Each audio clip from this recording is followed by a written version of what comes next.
If you want a drink, well, you come right on in. Just watch your step, cause we're all wanted men.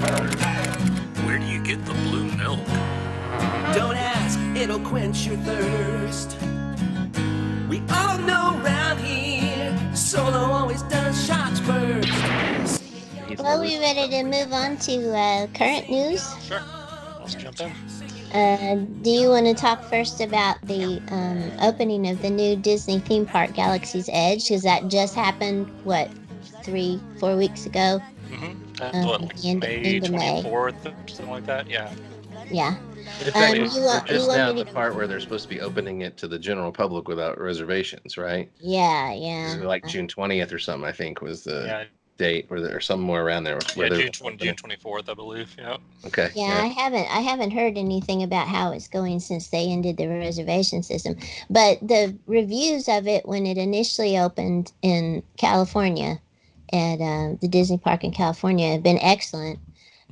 But they were running under that 4-hour reservation system where you reserved a slot for 4 hours so that they could really carefully control the crowds moving through the theme park. And all the reviewers were really impressed, at least all the ones I read, with the crowd control in the theme park. Yeah, I've heard it's gone really, really well, that it's been very smooth. And to me, it sounds like if it's going, because I haven't heard any complaints really. I mean, I haven't really been studying like every little article that comes out about it, but I've heard a lot of good things and not very many negative. So if that's such a good system, to me, they should probably leave that in place for a while. Yeah. It's an interactive theme park, right? It's supposed to be set. Oops, they were talking about me. Corelllian's freezing on us. Yeah, Corelllianite. Well, you completely froze me. Corelllianite. Uh-oh, and he's... Are you there, sir? Oh, they've encased him in Corelllianite. He should be quite well protected if he survived the freezing process. That is... Which is still ongoing. Right? He's throwing out. Is it any better? You have Corelllianite sickness.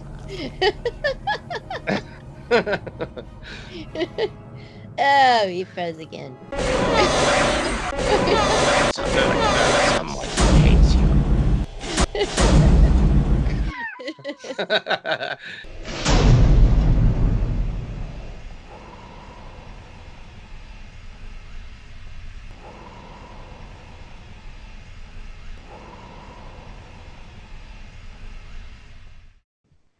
Okay, you want me to give a rundown of what the theme park is like, and so you could just mention the attractions.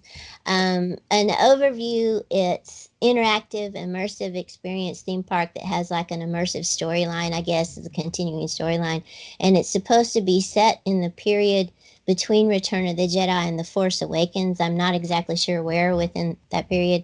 I didn't even know that. Yeah, it might even be the new TV show, The Mandalorian, that we'll talk about in a minute, is set specifically 5 years after Return of the Jedi. So the theme park storyline might be set in that period too. Because it sounds like it's got Kylo Ren and Rey in it, so it can't be. Oh, what? Okay, then it's got It's got to be like right after Force Awakens. You're right. You're right. Yeah, it's probably after Force Awakens. Have to be somewhere around there. But it's supposed to be an Outer Rim territory. Think planet, what was the name of it? Batuu, yeah. In the village of Black Spire Outpost. And what happens is if you go on the main two rides they have, well, the main ride is the Millennium Falcon ride, Smuggler's Run. And for that ride, you get to pilot the Millennium Falcon on a heist. And you are a member of a group that's hired by, what is the guy's name? Hondo Ohnaka. Yeah, Hondo Ohnaka. He's such a great character from Clone Wars. Yeah, I'm not familiar with Clone Wars and Rebels too, right? Didn't he? Yeah, I believe he made appearances in Rebels. Again, I'm not as familiar with Rebels, so. Yeah, but I've heard he's in her. Yeah, he's a con man, smuggler, pirate, all rolled into one. Yeah, that's the way he's always referred to. Fast talker. Clone Wars is a pirate. Yeah, and I'm going to mention some things that'll be spoilers for the ride too. So if nobody wants to know what happens on the ride, turn off now. But what happens evidently is that he hires you to smuggle coaxium from Corellia, the fuel that's used for lightspeed, right? Yeah. That was in the movie Solo. And you have to go on a smuggling run to smuggle coaxium. For whatever reason, the Millennium Falcon is there at Black Spire, and the story background that I read for that claims that after Return of the Jedi, Chewbacca took the Millennium Falcon to Black Spire for repairs. For whatever reason, Okay. Hondo For Anaka some for reason. repairs. Yeah. And then I he wouldn't go to loaned, Hondo Hanaka with a ship No. or anything. and then No. get this, what it says next is that he's loaned the Falcon to Hondo Anaka That for sounds like a story straight from Hondo, You actually. would never loan that to Yeah. Hondo Anaka. Yeah, that sounds like we got that one version of the story there. Yeah. There's a run, and so you have to go on this run. And when you enter the ride, you see an animatronic version of Hondo. Hello, my Uh, friend. Way to look it up on Yeah. the internet. Yeah. Electronic thing. All the reviewers really were impressed by that. It's And kind of he scary. gives, It looks so fully animated. It's like a real person in a costume. It's Yeah. just crazy. Oh wow, I haven't seen and that. and I think it gives you your mission, and then whenever you enter into the Falcon itself, you're divided into groups of 6 people, and all of the groups wait in the interior of the Falcon, where you can hang out in the lobby area, where you can look at the chess game and the places, Chewie's bunk and stuff like that in the interior of the Falcon. And the images I've seen of it look incredible. Looks like a really cool replica. And so while you're waiting for each group to go into the cockpit and to play the game or to ride the ride, you get to hang out and take pictures in the interior of the Falcon. Oh wow. Very cool. Then your group goes into a cockpit, and I think they have 8 cockpits. So they've got they can accommodate 48 people at a time in those 8 cockpits, because you're divided into groups of 6. And each group of 6 has 2 pilots, 2 gunners, 2 engineers for fixing problems that occur in the ship as you're playing the game. Then you start on your run, and everything I've read about the way that it plays out sounds like it's really cool. You could have different outcomes depending upon the performance of each of the members of your crew. Right. I heard it was somewhat reactive to what Yeah. you actually do. Yeah, it's Yeah. not just like you're on like Star Tours where you're just going along for the ride. Yeah. That you actually do interact to a certain degree and control the outcome. Yeah. Like you have to fix the shields or fix this that overloads or whatever, and probably different buttons flash, and you're supposed to push them and flip the switches within a Right. certain amount of time. I've Yeah. heard that the ride will go longer if you have a crew that performs A more at a high successful level. run. Yeah. Nice. Yeah. Yeah, I also read one reviewer who went on it twice with 2 different crews of 6 people. And the first time he didn't get to pilot the Falcon. I think he was an engineer. 2 other people piloted it, and they crashed it several times. And they brought it back just barely in one piece. And he said that That's Hondo what I would do. berated them at the end for their poor Nice. performance. And Oh, it I'd love to be followed berated them by throughout Hondo. the park. And he said when they went to like the cantina, I think you earn credits for your performance in it. And when they go to the cantina and they try to get a drink, it's like on their record that they crashed the Falcon. And so they're made So now you've fun got a of. reputation. Yeah. And the second time he went on it, he piloted himself, and they did much better. Mhm. And so evidently the way that your group performs kind of influences your interactive experience throughout the park, which I thought is pretty cool. That is Yeah, cool. that is cool. That's Yeah, neat. I've heard that pilot is the position you want because it's Mhm. the most fun and interactive. Yeah. Yeah. Definitely, only complaints I've heard are about the engineer position. That the engineer position is just kind of dull and Yeah. hard to see because you're in the back. Hard to see everything Yeah. that's going on. Mhm. So Yeah. I figure it's just a way to encourage people to ride it multiple times. Probably play all the different parts. But eight cockpits, that's less than I would have thought. Yes. But I don't Yeah, know it's what I'm definitely fewer than expecting. I expected. Yeah. I don't know. I don't know what I'm expecting. 100. They can't do that. So whatever. So the key will be, once they end this reservation system, crowd control. What will the lines be like for that ride? Sounds nightmarish. Yeah. Ironically, I've heard too the rest of the park there in California has been very easy to go into and ride all the rides in a timely manner because Galaxy's Edge is sucking so many people that are attending Right. in. Yeah. Um, Yeah. I've also heard talk that they're going to extend the reservation system for the general public as I well. kind of hope that they will. Yeah, it sounds like it's making sense. So that's why I've heard the rumors that because there were never plans to do that at Hollywood Studios here in Orlando. But now because it's so successful, they're thinking about perhaps instituting that. At least, again, totally rumors what I hear. And all the reviewers I read said that you could do it within the 4-hour window. They got to do everything they wanted to do except order an alcoholic drink at the cantina because they wouldn't let you get your alcohol within, I think it was 45 minutes of the time you had to be out of the park. So, Oh, I see. Right. So you have to get it within the first 3 hours. yeah. Yeah. So, but What it sounds what like I've heard it's is successful. do the cantina first. The cantina or the lightsaber, like cantina, then the lightsaber experience if you're going to do it, and do the Falcon ride last towards the end, like your last hour, because supposedly everybody rushes to the Smuggler's Run to try to get in line for that. So the line goes from an hour and a half or an hour or whatever down to like 30 minutes or 25 minutes towards the end of a shift when people are going to be leaving. So what I've heard is there's always a steady wait time for the cantina. So just go do the cantina first, and then halfway through your time or whatever, go try to get on the Falcon, and you might even get to ride it. Some people get to ride it twice doing that. Yeah. The other two events that most often mentioned in the reviews I read are the lightsaber. What was it called? Savi's lightsaber workshop. Yeah, where you build your own lightsaber, and then Mubo's droid depot, where you can build a custom droid. What have you guys heard anything about those? Well, I watched a video that's probably about 15 minutes long. It's worth watching if you want to check it out. It's literally just a walkthrough of the entire area, and there's no narration or anything like that. It has just the normal ambient sounds. It looks like probably somebody had a GoPro like on their cap or something, and it's just them walking through, looking at everything.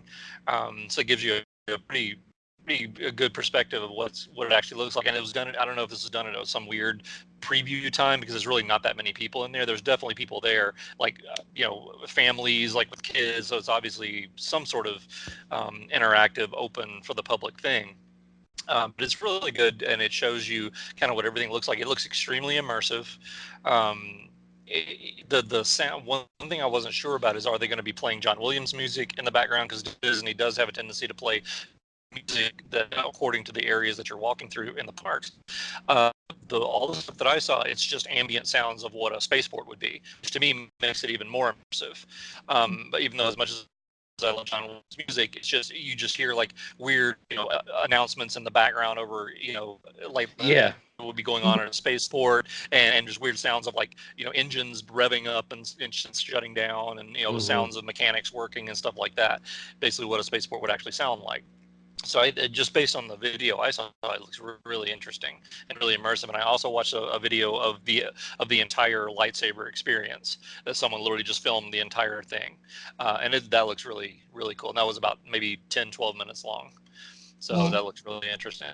I think both of them, the droid depot and the lightsaber building, cost around over $200, right? Does anybody read I think it's 200 exactly for the lightsaber experience. And then the legacy sabers, if you go and are lucky enough, they sell out really fast every day, evidently. But if you're lucky enough to go get a legacy saber from the store, they're I want to say 125 or around 100, 125 for the actual hilt and the box it comes in and everything.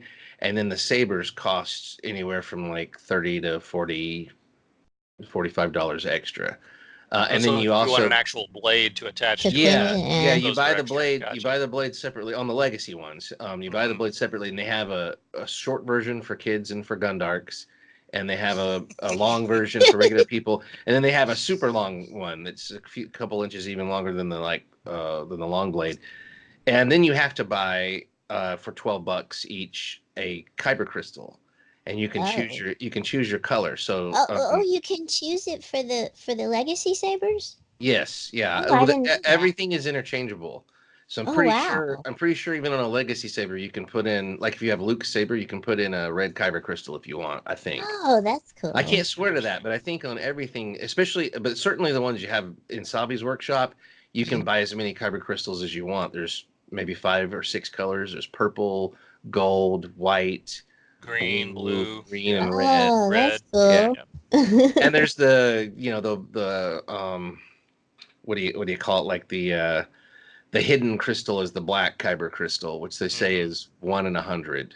Oh, Uh, wow. and Wow. it's packaged as red. So you'll buy a red and you open it and you got a And it black might be a crystal. black one. That's Oh, neat. wow. Interesting. And the Okay. crystals also can be used in the holocrons. They sell a Sith and a Jedi holocron. So you can take the crystal out of your blade and put it in the Jedi holocron. And depending on which crystal you put in there, it'll bring up different voices. Oh, wow. That's cool. And the holocron will change colors. It'll turn like green if you have a green one. Oh, cool. That's From what I cool. understand, the black kyber crystal has like a kind of surprise voice on it or whatever, since it's the kind Gotcha. The rare one. of the harder Yeah, one to find. Yeah. That sounds neat. I had no idea they were interchangeable kyber crystals. Well, people are going to this and dropping $1,000, Yeah. just boom in the park, $1,000 Yeah. without even breaking a sweat. 200 for the lightsaber experience. You might want to get 2 of those legacy sabers. You might want to get all 5 kyber crystals. I mean, you add this Yeah. stuff up in your head. Then you might want to get the salacious crumb that talks on your shoulder, or any of the droids or whatever. The droids is another $200. I mean, people are dropping crazy money in there, which is all a part of the plan. The custom made All droid- too easy. The droid depot sounded interesting to me, but I really don't know how it's going to work if they don't use the reservation system, because one of the reviews I read said that you wait by a conveyor belt that brings out a series of droid parts, and you choose your parts, as the parts go in front of you in the That's conveyor exactly belt. what it looks like. Yeah. Yeah, so you That have was- to I was have judging by the limited video I number saw. of people go through at a time.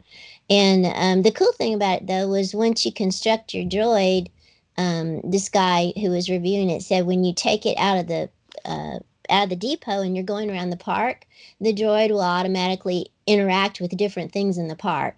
And you Oh, go wow. and look at something, and the droid will say something or do Will something. react. Yeah. Yeah. So I Interesting. thought that was pretty cool. Yeah, that I is didn't cool. know that. That is very cool. That reminds Yeah. me of the Harry Potter wand experience, which just blew my mind. That these kids are able to interact lot with of the entire similarities. Harry Potter land. Everywhere they go, they can interact with stuff, which is just a great idea. I mean, if you It were really a kid, is. you I mean, would it's just go so- crazy for that.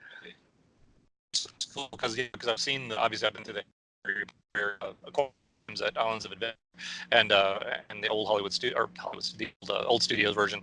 But yeah, they actually have these spots. If you buy one of the wands, you can actually go to these certain spots and do a certain type of flourish in an area. Yeah. And if you get it right, you'll actually have something will actually happen. Like on Yeah. the wall, like weird stuff will light up, and it's very immersive for So this is basically just the Star Wars version of that. It looks like. Exactly. Yeah. Yeah. You Yeah. can. There's fountains in Harry Potter land, and if they do a spell, the fountain turns on and shoots the Mhm. water up in the air. And, Right, all yeah, kinds they of have- stuff. they They have have all those kinds of here. Easter eggs Yeah. all throughout that land. Yeah. Mhm, absolutely. Yeah. So, and I've heard mostly positive stuff too. I have watched some podcasts and things of people that were able to go, and there was a couple of people with negative experiences on different things. They weren't like me, Captain Negative people. They were genuinely a little disgruntled. One guy went through the Savvy Workshop experience, and he had a bad experience with the whole thing. He felt like, and then at the end, he chose the parts. It's kind of the same thing. You choose your parts from one room, and then they bring you them in on a tray, the parts you chose, and you assemble them and all this stuff. Well, once he got his lightsaber assembled and put the blade on it and stuff, part of his lightsaber wasn't solid. It was moving. There's the inner core, and then these plastic and metal rings you put on. Well, it was moving around. It wasn't, and he was like, "This is a $200 saber." And so he asked one of the helpers, which are in character. They're the Right. Batu Savvy Workshop people, and they said, "Oh, well, we salvage all this stuff from junk. Even, a lot of people in the galaxy don't realize that this stuff is valuable for lightsaber parts, but it's junk. And on your planet, they may have this thing called a washer that you can buy that you should be able to put on there to stabilize it." And he was outraged that they would tell him to go to. You may have this place called Home Depot. A homemade a dip washer. You can buy a washer. But yeah, it was like he's just stunned. He's like, couldn't believe they were telling him this, that he needs to buy a washer to fix his $200 after dropping $200. Right. I was like, I need Sabi here right now. How about that? I need some more junk. You got to have a washer laying around here that I can finish this off with. But yeah, and then there's been some complaints from people that, again, the old bugaboo of Star Wars products is expectations. And Yeah. I've seen complaints from people that just did not like the Smuggler's Run ride at all. And from either sitting in the back or the limited viewpoint of the Millennium Falcon cockpit, I think they're kind of missing the thrill of just sitting in a Millennium Falcon cockpit. Yeah, God damn You it. know, I almost don't care what happens in front of the Same cockpit. here. I Yeah. just want to sit in the get to sit cockpit in for a there. couple Yeah, minutes. I'm happy to. I'll be like taking selfies the whole time. Right, exactly. Like, oh, what? There's a ride going on. Let the ship. Right, but you know that would wear off, and you do want a good ride. And but I've heard people say that the ride, and I've looked at some of the footage from it, and it does look like almost like an older style arcade graphics and stuff. So if you're expecting photorealism and I more was along pretty the shocked about that. Yeah, I must yeah. admit, when I watched the video, I even thought for a second, like, is this just like, was this video done during the prototype? Yeah, it Or looks is like this it looks like a actually, beta because I was version. expecting photorealistic, where it's, almost like a Star Tours kind of thing, where it literally looks like you're in the world. But yeah, it looks almost like you're in this cockpit, but yet you're fighting like a video game version of Star Wars. It reminds me of the graphics on some of the really big old video games where they were Yeah. really huge, and you'd have 2 or 3 people playing them, and you had to interact and hit, like shoot or do different things that come out, and you get points. It reminds me more of that kind of experience than what you'd expect from an ultra high tech Disneyland, Disney World experience. But they got all this done in record time, and I'm sure at some point when they've made their bucket loads of cash, they're going to make alterations and changes, add more rides. I mean, that's another thing some people were upset about, is that there's only one ride. Yeah. You know, like, why do we only? But that's Well, not the focus of this. The focus from of this what I is understand, there's a second ride that's just not. It's going to be open later. right. Yeah. I haven't really read a lot about that, but there is supposed to be a second, like, equally large ride. Obviously, the Millennium Falcon is going to be the one big draw, but from what I understand, there is going to be and that'll help siphon off the crowd a bit too, I think, and bring the wait times down. But the whole thing of the scheduling, Disney's had some issues with scheduling the movies and with scheduling this, and it makes you wonder. Like, was some of this a little rushed? Maybe the reviews don't seem to indicate that from the land itself. But maybe the ride, it's possible, it didn't quite come out. Because I've heard some of the other more recent rides they've done, like the whole Avatar world and everything. The rides are just amazing. You know, they're just cutting edge, top notch.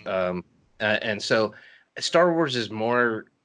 It depends on how you categorize it. If you fit it right in that family niche, then the expectations should possibly be a little different. You know, we should lower our expectations a little and just go with the experience. But I know the complaints might be coming from the fact that everything is so expensive, and then it may not be quite what people were expecting. But you know, the positive seems to be far outweighing the negative from what I'm seeing. Yeah. And when will it open in Orlando? At Disney World? August 26th.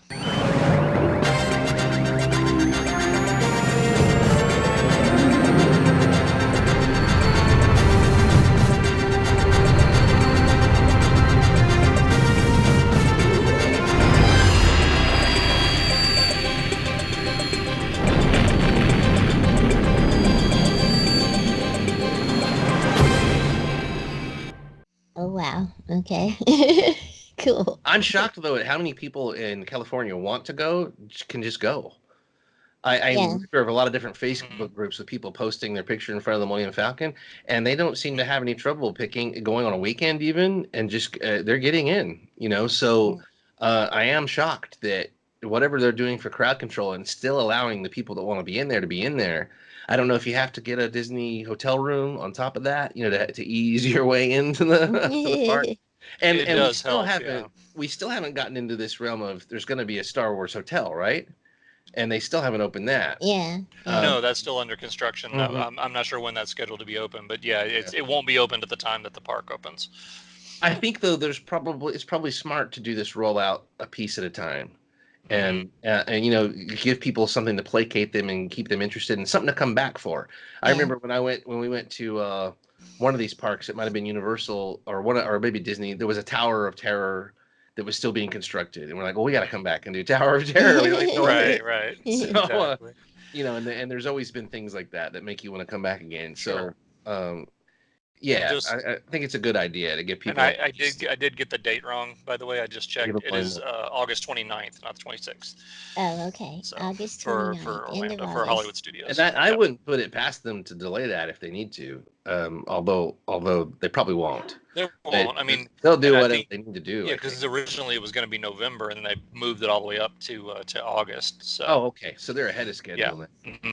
Do you think? Have you heard any kind of rumors that they're going to do an opening like they did at California? Probably not. From what I know, from what I understand, they are. Oh, Yeah, from what I Oh, understand, they're going to do a similar wow. opening.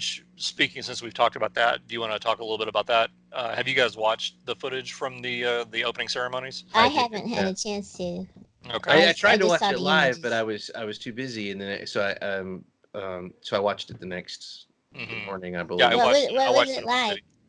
It was good. It was just quick. There wasn't a whole lot to it. Like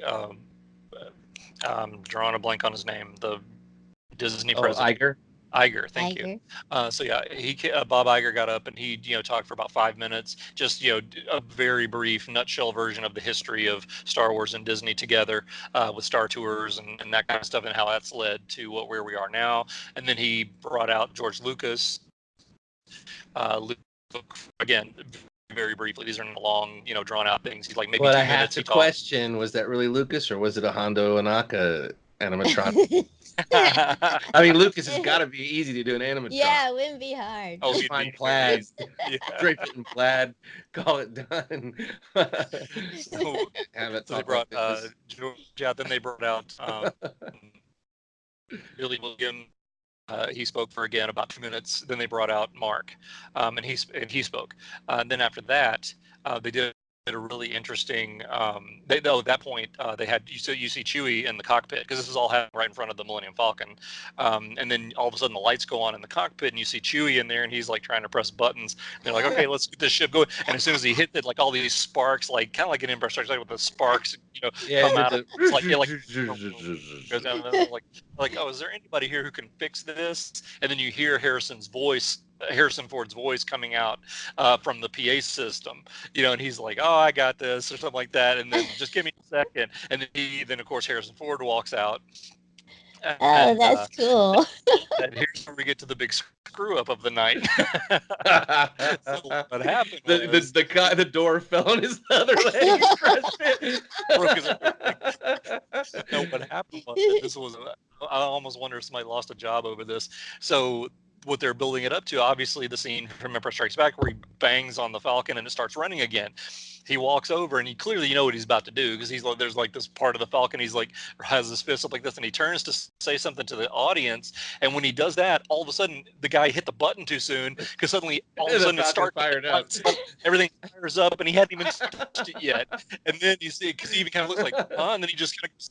And it's like already going. It's like it's kind of misses the whole effect. And then they shot off the fireworks and everything. Yeah. And Harrison kind of went, and there's that like, too. He kind of just went, well, that just happened. He right, kind of made a joke about it.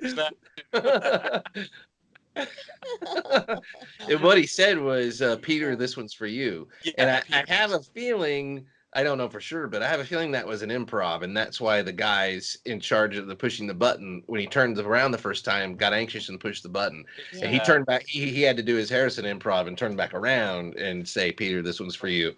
And then they had already fired it up behind him. So yeah, that was the only the only mishap. I enjoyed the thing watching. lasted maybe 15 minutes. Mm-hmm. I enjoyed watching it. It's worth a watch to see Lucas, Hamill, Billy D. Williams, Harrison Ford, and I want to say there was someone else, but I can't remember. And Iger there, but to see them all together in front of a life-size Falcon is the closest we're going to get to.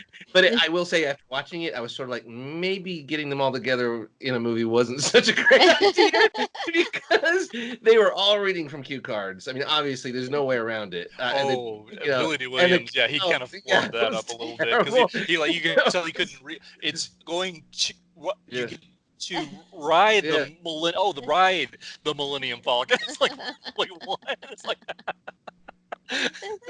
And my hope is that you like it also as much as me. Yeah. Yeah, it was, it's just Blade awful. reading.